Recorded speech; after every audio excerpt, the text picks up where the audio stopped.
it's Joyce Conroy, host of the Block Party. We always look forward to chatting with Ernie Cefalu on Ernie's Corner, and today is extra special. Not only do we gain the knowledge that Ernie has given us with the album covers that he and Pacific Ioneer have designed, but we have a special guest, Sta-Hay-Lee. So welcome to you both.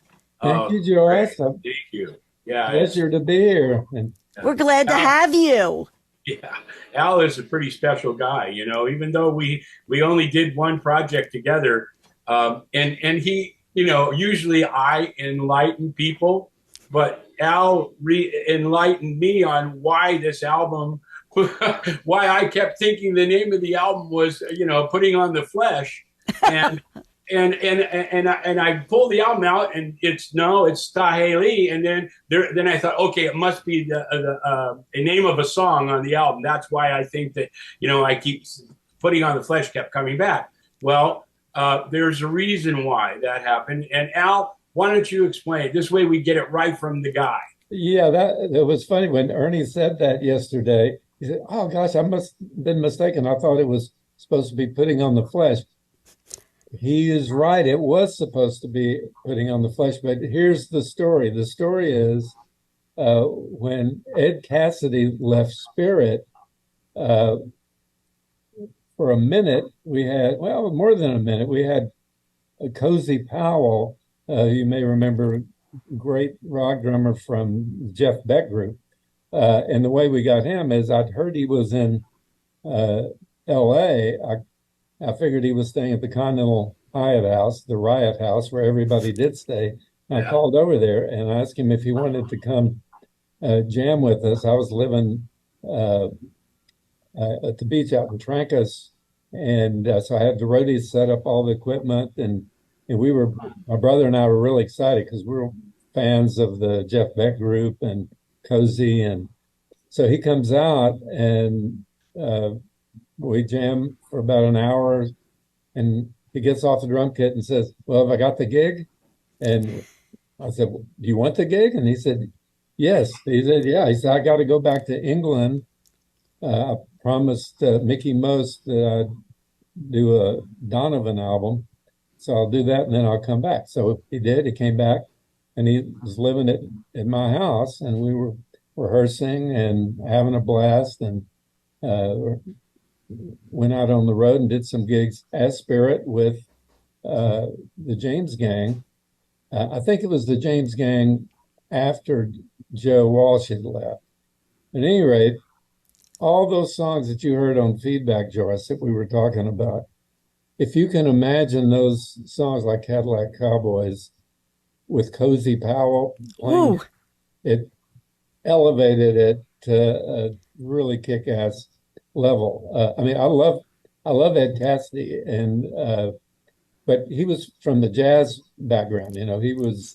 Uh, he played kind of light on the drum, and it was really cool the way he played. But Cozy Powell was a bombastic rock player, and it was so good that the James Gang kicked us off the tour because we were kind of blowing them away every night. And one of my uh, That's big great when the opening regrets, act can kill the main act, man. That's great. yeah, one of my big regrets in life is that I don't have anything on tape with Cozy Powell. No video, no. I got a couple of still photographs, and that's about it. If any of your audience out there were at any of those gigs and made a recording, I would love to get hold of a bootleg copy because it was really something special. But in the end, uh, before we ever got in the studio, he went back to England for several reasons. He was wanting Epic to front him a bunch of money that they didn't want to do if he was going to come over and join us. His girlfriend didn't want him to be in a band. She was putting an American band. In fact, she came over and uh, he said, "Can my girlfriend come over and for a visit?" And I said, "Sure." So she stayed at our house, and every woman that walked in there, it could have been one of my girlfriends or whatever, she acted like it was her house, and she froze them out. Oh my. The house guest from hell. And we'd be at rehearsal having a great time, laughing and joking. The minute Cozy walked through the threshold of the house where she was, his whole demeanor changed. Very serious. At any rate, she obviously had a hold on him, and also trying to remember who it was. I could, if I looked at his discography, I could figure it out. He had a buddy that was trying to get him to come back and start a band with him. So put all that together. He went back to England before we got in the studio. But if you look, Joyce, and I tell Ernie this, at that photo, well, the photo that from which he made the behind the band graphic, that's Cozy Powell sitting at the drum. So he was there that day when Ernie was there, and the photographs were taken that he used to make the album cover. But he didn't know that it was Cozy, or if he knew it, he probably didn't know it. If you did, you probably forgot it. But when I asked him yesterday, I said, "Did you know that was Cozy Powell that was sitting in the drum?" He said, "No." And you can, if you kind of know what Cozy looked like, you can kind of tell even the posture. That is a great factoid, Al. Thank you so much for sharing about that. Well, Yeah. what happened then is, But he had the song, right? You guys were playing that song. well, yeah, I'm missing the primary thing. The reason Ernie thought it was putting on the flesh is he Cozy brought a song that he'd co-written with a buddy of his back in England called "Putting on the Flesh," and so we thought, okay, we'll do his song and let's call it the album title "Putting on the Flesh." Not a bad title, and so the album cover was, Ernie was right to remember that was supposed to be the album title, but what happened was then Cozy left before we ever did the recording. Turned out Randy, California, and Ed Cassidy decided they wanted to get back together and play as Spirit. So it was decided they could be Spirit, and my brother and I would get this deal with Epic as the Staehely Brothers. And Epic, having already spent an enormous amount of money with Pacific Eye and Ear, I'm sure, Ernie. No, it's funny because, I kept thinking that it was called, but I couldn't find it anywhere. And then when we talked yesterday, he reconfirmed it. And so we came up with this crazy idea of putting on the flesh. So we have these skeletons on the front cover. They're in the dressing room and they're putting on the flesh. And then when you go to the back cover, there you see them from behind, and the whole audience is all these skeletons, So so when they decided to change the name to Sta-Hay-Lee, we still use the same album cover, and it's kind of weird because most people will think, well, what has this got to do with the Sta-Hay-Lee? But and I guess correct me if I'm wrong, Al, but you decided on Sta-Hay-Lee because it was easier to pronounce the name, right? We're trying to help people along, but it was a dopey idea when I think about it. Yeah. But it was a great challenge to do the album. And then when we did it, Joe Patagno, who we've talked about in the past, Joyce, actually did the line art. He was working with Pacific Eye and Ear, and he did that line art for us. And now what you see is the back cover, and there's Al and John. And the logo that we did for the album, Staehely, is down there at the bottom part of the PR photograph that the record company used to promote the album. And it was a great album. And Al has written a lot of. I mean, you wrote pretty much the whole album, right, Al? I mean, yeah, I think I wrote the whole album except we did one song that John Locke had written called "Concrete and Steel." Right. And he played on it too. But other than that, I wrote all the rest. Yeah, and incredible songwriter, incredible singer. And the group had such a classic. It was like classic rock with folk and country kind of blended together. So it was really kind of unique for its time. A lot of these Southern bands really hadn't come along quite yet. I mean, I think probably the Allman Brothers and a couple others were about it. But, you were also, like they were, rock as well as country and folk. But I don't think that they were as much folk as you guys were. The music was great. I mean, I must have wore that album out. All I had was the cover, Al. The record was worn out, I'm sure, because we used to, Pacific Island here, we used to play the music of the stuff that we were doing. It really gave us inspiration. And being with you and your brother John was a really great experience for me and really stands out there. And it's so funny that Joyce should have recommended this album. Right, Joyce? I wanted to find out more because, you always hear, like through the grapevine. And then when you had mentioned it, Ernie, I said, I betcha there is a great backstory. And I'm so glad that you did, Al, because I'm always telling, the family on the block party, and this goes for me too. We're constantly learning. There was so much in music that was really not brought to the forefront by a lot of radio stations. So it is one of the reasons I made the decision to go into public radio is that I can go ahead and have Ernie as a guest and you as a guest and the Block Party family and just anybody who tunes in can go ahead and find out more. It's kind of like we're looking back at the past and then you're bringing it to the future to keep rediscovering. Well, one thing that's kind of sad, it so little was put in. Because what happened is I should have already known this having been to law school, but this is where I learned the value of a brand name. My brother and I could have kept the name Spirit because under the partnership agreement, when people left the band, the remaining members stayed, but we weren't comfortable continuing the band with no original members. In retrospect, we should have done it anyway, and you know how bands are. Some of them would have come back eventually anyway. But instead, we did the Staehely Brothers thing. Well, what happened was booking agent, Associated Booking, who booked Spirit, said, we can't book you as the Staehely Brothers, even though you're the lead singer, songwriter, bass player, and your brother's the lead guitar player that everybody's seen for the last few years. You don't have that name anymore. And so we literally could not go out on the road to even promote the record. And so the record label didn't put anything behind it. The record label has never released this even on CD.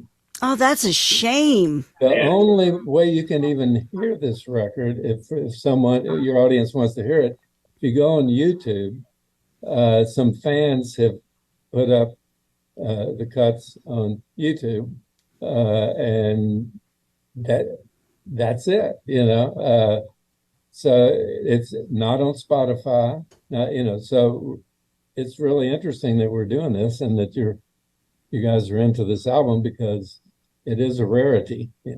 And it's a great album. It really is. And, to your point, Al, I'm really good friends with Burton Cummings. The very similar thing happened to him with the Guess Who name that happened to you with the Spirit name.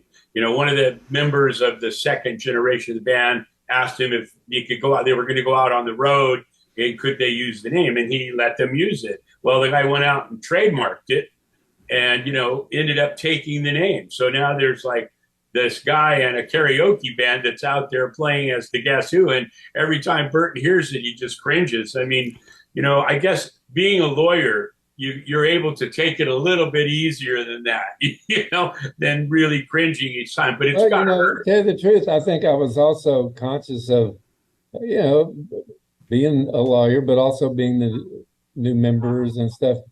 We didn't feel comfortable continuing with no original members, even though you see people do it. Yeah. And I feel like the product was good and more people would have heard the product had we had the name. But anyway, it didn't happen. That's what happened. I think that started with a lot of the black bands from the 50s, where they'd have like maybe one guy that was still alive and they'd go out as the band and it'd be one guy or two guys. And then rock and roll started doing with all these tribute bands and stuff, look at Fleetwood Mac. Yeah. Mick Fleetwood's I guess John McVie, he died, didn't he? Or no? He's still around. Yeah, John's still around, and so is Mick. Yeah, they were back from like the Peter Green era of Fleetwood Right. Mac.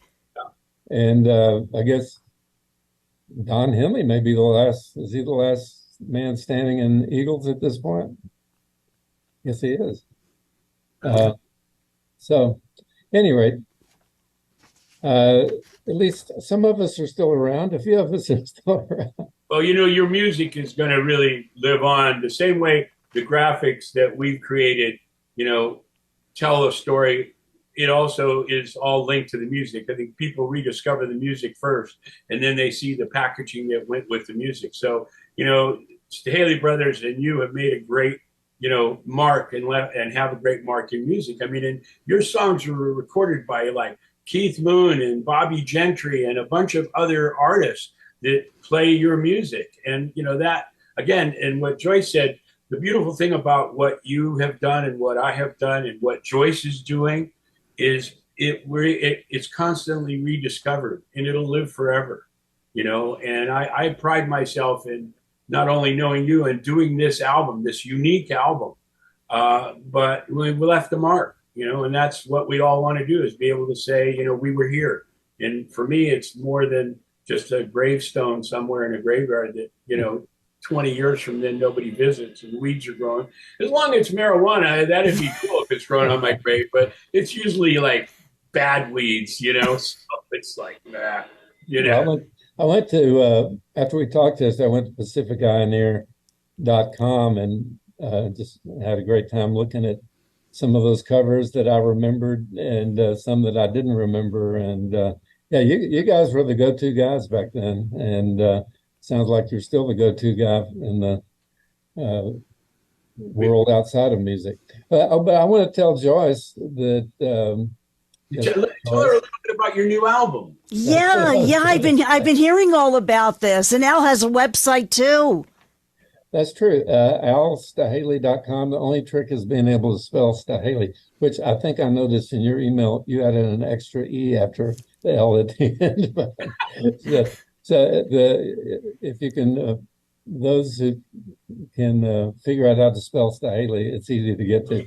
Staehely that we did for the album. Yeah, that's right.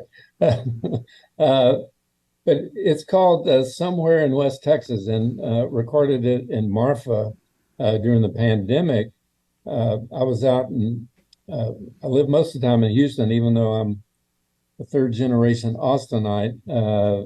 Houston is where I ended up, and there's a whole story involved with that you probably don't have time to hear this time around, but it's kind of interesting. It involves the urban cowboy movie, involves Lyndon Johnson's brother.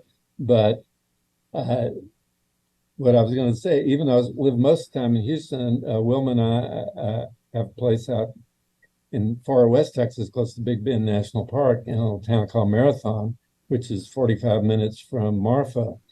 And during the pandemic, we went out there and just stayed a month. And I was thinking, you know, I got all these songs I keep saying I'm going to record and haven't done it. And I've heard there's one studio in Marfa, and I know two great musicians there. One, Fran Christina, who is the drummer for the Fabulous Thunderbirds on all those well-known songs of theirs, and Scrappy Judd Newcomb, who is a guitar player been in the Austin scene for years, played with Ian McLagan's Bump Band, played with I mean, you name it, he's played with them around there. And more recently, Slade Cleaves, and produced his album. And so I just call those guys, not thinking I'm going to do an album. I just said, hey, I got some songs I want to get down. They said, yeah, okay. Just give me some guitar and vocal demos. So I did. And Scrappy said, oh, by the way, Chris Marish is coming to town to do another session with us for somebody else. I said, oh, see if Chris wants to play on my stuff, because I don't, even though I'm a bass player, I don't want to play bass on this stuff. I wrote these songs on acoustic guitar, and plus I'd heard Chris is great. I'd heard Chris and Scrappy play together before with actually a client of mine, friend and client named Johnny Nicholas. And So we had one rehearsal at Fran's, went in the studio, knocked out 6 basic tracks one day. And they're the ones that talked me into doing that. They said, man, you got some good songs here. Why don't you come back and bring 5 or 6 more? You'll have an album. I said, oh, okay. So about 6 weeks later, I went back with some more. And I think really you can, when you do hear it, Joyce, see what you think. But I think it benefited from not saying we're going into doing an album and getting too precious with it. Get all uptight. Yeah. I think you can hear kind of the fun and the looseness, but also because these guys are great musicians, you can do that.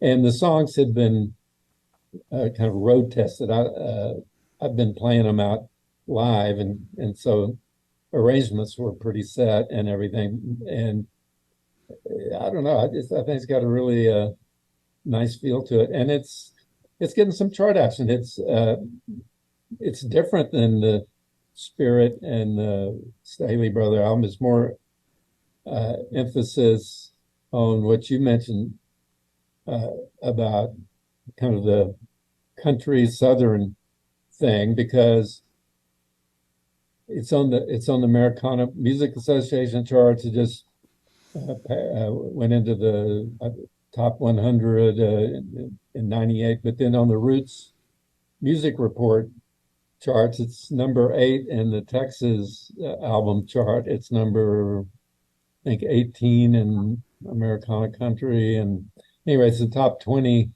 on 3 charts and top 10 on 1. And so it's getting some community. Yeah, maybe your community station needs to know about it, Joe. Would love to have it out. You bet we're going to feature it on the block party.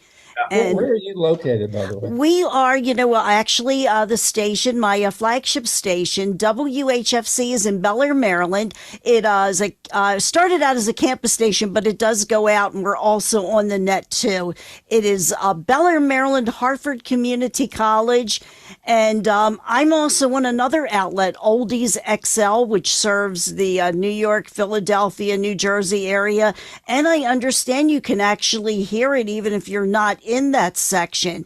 And then I also do it on Live 365. I have that capability, and also a very wonderful small community station in Rocky Mount, Virginia, which is WQMR. So I have a couple of outlets and all, and I know that, the people that tune in would love to hear it. Well, guess what, too? I'm coming to the East Coast at the end of September. I'm going to do a gig in Vermont on the 26th, and then actually I'm doing a station in New London, Connecticut's been playing my stuff. I'm going to do an interview with them. I may have a gig there, but then I've got a couple of gigs in Rhode Island, and yeah, you're not too far away from there, are you? I guess. Well, I tell you, I will make a recommendation. We have a great local venue down where I'm at in Virginia, and it's a wonderful smaller venue. And matter of fact, we've had the Atlanta Rhythm section. They're coming in. I'm going to make a recommendation to the promoters there. We would love to see you if possible. Well, actually, I'm doing. Oh, and I've got one in New York City. Most of them are acoustic. I'm comfortable working acoustic and a band, but the PR person that's working this album, Sarah Facciola, is based in New York, and she got a gig at the Rockwood on October 3rd, and the radio promotion team, I don't know if you know Peter Hay and Twin Vision, they're out of the New York area.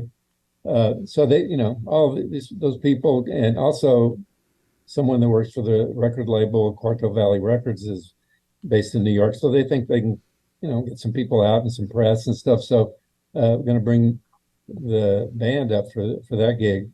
But most of them are acoustic gigs, and yeah, I'd love to. Well, you guys, what you can do. We'll talk about that afterwards. Yeah. Yeah, stay in touch, you two. you know. And now we come to a segment of our show, Al, and Joyce is going to be asking us. So, Joyce, I think, you know, first of all, there's a lot of great music on this album. Okay, You Won't Be Sorry is a great cut. You know, it's you know, Future Shock is another one that's really great, and you know, Concrete and Steel is good. But I think that would be appropriate to let Al pick the song, because what she does, Al, is she plays the music after this interview. So it goes right from our interview into the song that you pick. You know, well, let's see. Let me look at the song titles here. Let's see. I would tell you the truth. Future Shock, like you said, that's the first one on there, and I can't remember right now if it was released as a single or if I just thought it should be released as a single. But I'd say that was definitely one that should be, you know, because think about it. I've seen other people do songs called Future Shock more recently. That was 50 years ago. So I think I was it's still relevant.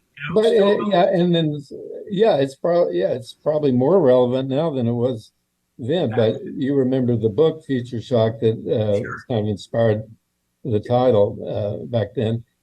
And it's interesting you say You Won't Be Sorry, because even though that's the last song on the album, it's really like it. Now, I will say this: there's if you play You Won't Be Sorry, you might want to. There's a sort of a piano intro thing that I think should have been mastered higher, and it's kind of long. And I don't know. I think for your listeners, I would kind of skip that and get right to the song because they may not hang with it.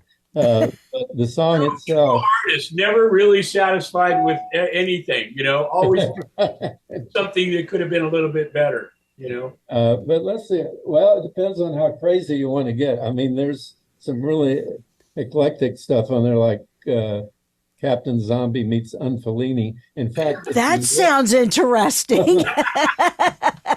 In fact, if you look at the album back cover, see the skeleton with the red helmet on? Red hat out in the audience, yeah. It's got a Z on it, and that's why you did it, because that's Captain Zombie. Yeah. I think you picked up on that song title. Those meetings that we had about all that, man. Al, it's so great. And, you know, thank you so much, man, for really doing this. It's a real special show. This is probably our 57th or 58th show in a row. We do it once a week. And I got to tell you, you're a real highlight, man. You're really awesome. Well, thank you, both of you, so much. And let's stay in touch. Absolutely. You bet we're going to do that. I was just so excited, you know, when Ernie told me. And Al, are you still practicing law? Because I am a retired paralegal. So I was looking at your background, and I'm, you know, and I think you were a lawyer. Sometimes what happens with many performers, they'll go into another profession kind of after, you know, they, you know, was before. He was before. That's what I was amazed at. Yeah, me too. Well, if you got a moment, I'll tell you how that happened. Are we at the end of it? No, we have 6 more minutes, Al. Go for it. Okay. Well, in college, I went, you know, grew up in Austin, went to the University of Texas, and I was in a band, a 3-piece band with 2 law students who were older than I was. I was pre-med, and it came time for me to go to med school. They had 1 more year of law school left, and they already were married and each had a kid, and we were making good money in this band, playing every weekend at all the frat parties. And they said, look, you can't go to med school right now because you'll break up the band. You're the singer and the bass player. Go to law school with us just for 1 year until we graduate. And I couldn't just hang out because Vietnam was going on. I'd get drafted. So I literally started law school to keep a rock band together. And after the first year, realized I'd been tricked. If you finish the first year, especially at the University of Texas, you might as well finish because that's the killer year. And so I finished law school, took the bar to get over with. I'd already promised myself, once I get out of law school, I'm going to try this music thing full time and give myself 5 years to hear myself on the radio or something, you know, just make any kind of dent. So I went to LA and got real lucky at first by getting in Spirit right away, but paid my dues later when Spirit broke up and the Staehely Brothers did. There's stories with all that, but we can't do all that in the time remaining. But you're right. Most people assume that I decided to be a lawyer after being in music, but I was already a lawyer. So. He's a great writer and great musician. And, it's so funny because I get a lot of requests from parents and younger people that are in college as to, what can I advise them to do? Mm-hmm. And this is artists.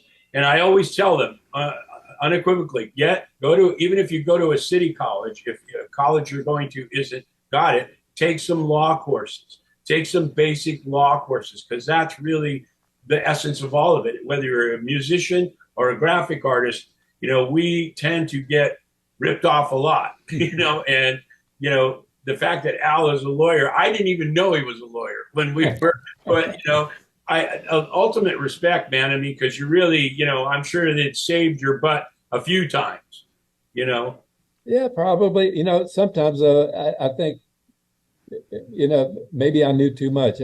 I should have let myself get screwed for a few years before they get somebody in and sent it. It's like Don Henley was a friend of mine before I went to Keller. I knew him from Texas. When I got out to the summer of '71, and that's when he was still playing in Linda's band, but they were starting the Eagles. And in fact, I remember he called me once and said, "I think we got a name for the band, but I don't know if I like it." I said, "What?" He said, "The Eagles." I said, "I think it sounds fine." He said, "I don't know. I'm not sure." Because he's real picky. That's why he's a good songwriter. But then one day he called. He said, "Okay, I think our manager's starting a label, and David Geffen, and we're gonna sign with that label." And I said, "Isn't that a conflict of interest, signing with your manager's label?" See, my lawyer kicked in. He said, "Well, I don't know, maybe, but look, all worked out. Maybe I should have." If it didn't save your butt, it saved friends of yours' butt. Yeah, no. But see, what I mean is, he just did it. And then later they ended up, years later, suing Geffen and getting their publishing back and everything. But by then they were stars. Yeah. Sure. Yeah. So well, the great thing too, it's funny, Al, because I'm even getting into like the Feedback album that, you did with Spirit. And it's, I'm like, wow, this is really great. Because, myself, I've always listened, prior, like Dr. Sardonicus, and of course their signature song, Got a Line on You. But Feedback, what I've heard, I loved it. And it's so great that you have current music and what you are doing. It's just been a joy having you on the block party along with Ernie. Well, thank you. And I still do those. When I joined Spirit, we went out and worked. We did really the Feedback songs, except we always did Nature's Way. We always did I Got a Line on You, and we always did Elijah, an instrumental song of John Locke's. But still, I love Nature's Way so much. I perform it almost every time I play because it's a wonderful song, and a lot of times Got a Line on You too. So play out. If we end up seeing you on the East Coast, you'll probably hear me play some of those as well as mine. From me too, Al. I'll stay in touch. I promise. Okay, man. Joyce, thank you so much. Al, thank you so much. It's been a real thrill for me. It's as much a high as it was when I first met you guys and we did the album cover, man. It's awesome. Okay, well, make sure Joyce has my contact info, so we'll all stay in touch. Okay, yeah. Thank you all. You bet. God bless you both. Peace out, Ernie. Love you, Joyce. Bye-bye. Love you both.